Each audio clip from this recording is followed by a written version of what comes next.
ప్రియులారా, మన ప్రభు అయిన యేసుక్రీస్తు నామంలో మీకు శుభోదయం. ఆయనను గూర్చి అనుదిన ఆత్మీయ ఆహారం, జూలై 18 శనివారం.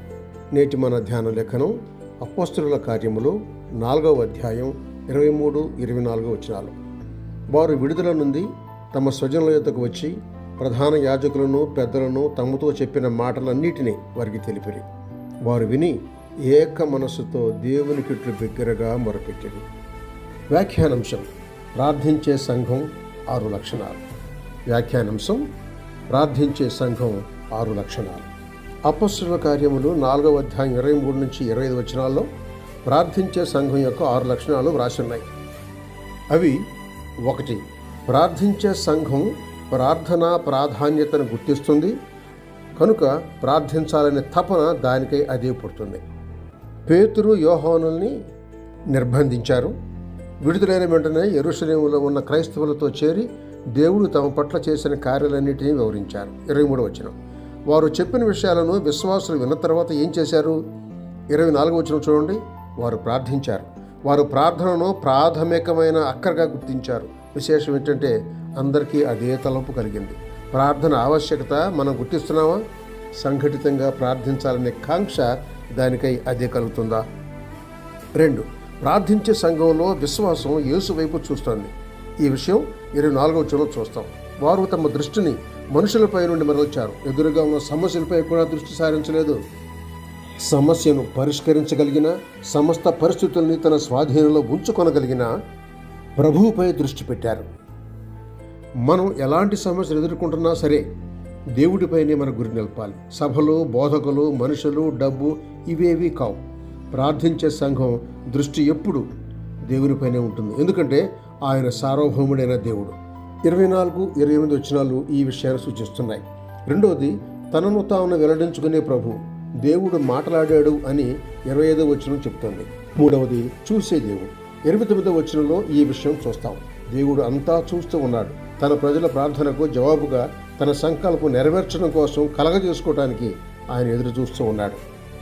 ఇక 3వ లక్షణం, ప్రార్థించే సంఘం గొప్ప ఆజ్ఞకు విధేయత చూపుతుంది. వారు ఎలా ప్రార్థించాలో చూడండి. 29వ వచనంలో, ప్రభువా, మేము క్షేమంగా ఉండేలా చెయ్యి, పేతురు యోహానులను భద్రంగా ఉంచు, ఇలా మరలా జరగకుండా చెయ్యి అంటూ వారు ప్రార్థించలేదు.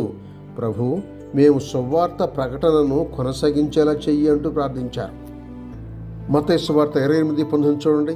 ప్రార్థించే సంఘంలో లోకానికి ఏ విధంగా సువార్త ప్రకటించాలా అనే తహతహ సభ్యులు అధికంగా ఉంటుంది. మన మత శాఖను గురించే అధికంగా చెప్పుకోక ఆత్మలు దేవుని కుటుంబంలోకి తిరిగి జన్మించాలని ఆకాంక్షిస్తున్నామా? 4. ప్రార్థించే సంఘంలో విశ్వాసం అద్భుతాలను ఆకాంక్షిస్తుంది. ప్రార్థన ప్రాధాన్యతను ఎక్కడైతే గుర్తిస్తారో, ఎక్కడ నిజంగా ప్రార్థన చేస్తారో అక్కడ దేవుడు తన అలౌకిక సంఘటనలను వెల్లడి చేస్తాడు.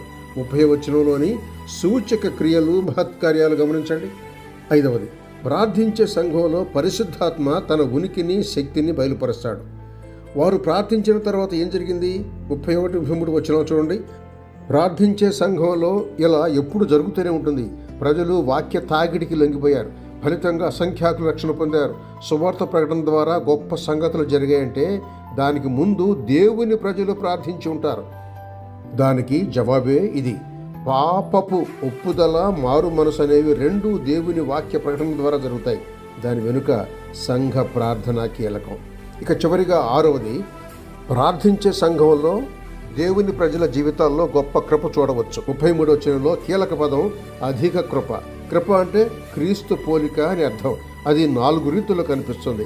కృప ద్వారా ఐక్యత 32వ వచనం, అలాగే కృప ద్వారా స్వార్థత్యాగం అదే వచనంలో, అలాగే కృప ద్వారా సహవాసం అదే వచనంలో, తర్వాత 4వది కృప ద్వారా ధారాళత్వం 34-35వ వచనం. ఇవి ప్రార్థించే సంఘ లక్షణాలు. సంఘం అంటే స్త్రీ పురుషులు ఉంటారు కదా.